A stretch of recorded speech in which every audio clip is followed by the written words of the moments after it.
This is Henares making your day with part 5 and the last part, or an article in Time magazine entitled China's New Silk Road.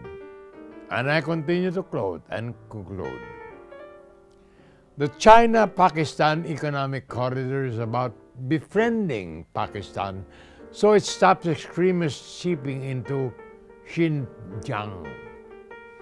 Meanwhile, the AIIB, the new Beijing-headquartered multilateral development bank, was established in 2016 to fund Belt and Road projects, but also to show the world that China can run a real multilateral development bank according to international standards.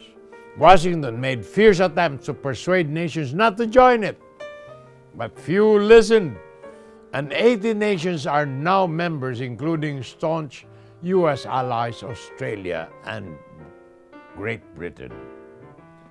When the Chinese government proposed the idea, there was some misunderstanding and some questions and even suspicions.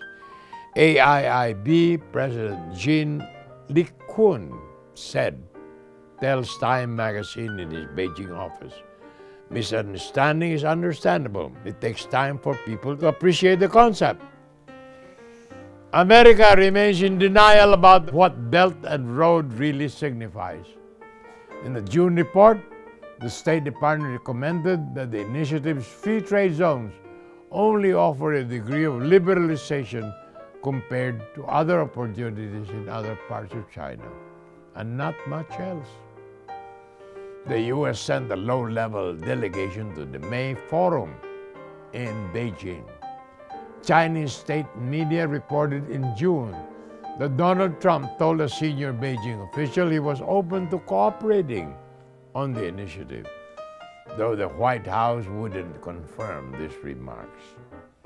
Then, on October 3, Defense Secretary Jim Mattis criticized the China-Pakistan Economic Corridor for passing through the disputed Kashmir, parroting India's objections and appearing to side with New Delhi on the intractable territorial wrangle.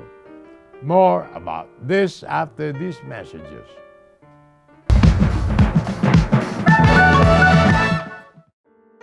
This is Henares making your day with part 5, the last part of an article of Time magazine entitled China's New Silk Road. And we continue to quote and to conclude. Quote, "In a globalized world, there are many belts and many roads, and no one nation should put itself in a position of dictating one belt, one road," Mattis told Senate Armed Services Committee during a congressional hearing.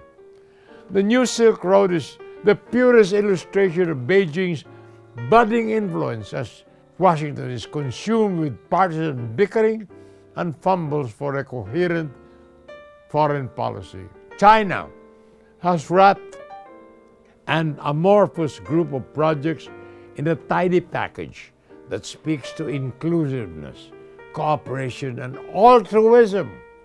It speaks of China as an environmental leader, despite being the planet's worst polluter, as a champion of free trade and investment, despite wreathing its economy in protectionist red tape, as a good guy, despite acting as an authoritarian state that is a serial violator of human rights.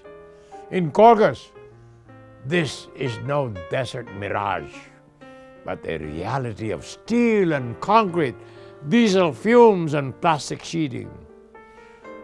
Quote, "The next step is to diversify our capabilities, information, logistics, financial, and an airport," says official Guo, and also tourism.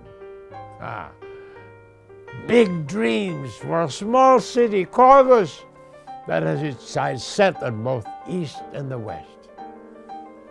Good luck, Corgus. Good luck, China. This is Henares making your day, saying good day, God bless you. Thank you very much for being with us. Till next time, hasta la bye-bye.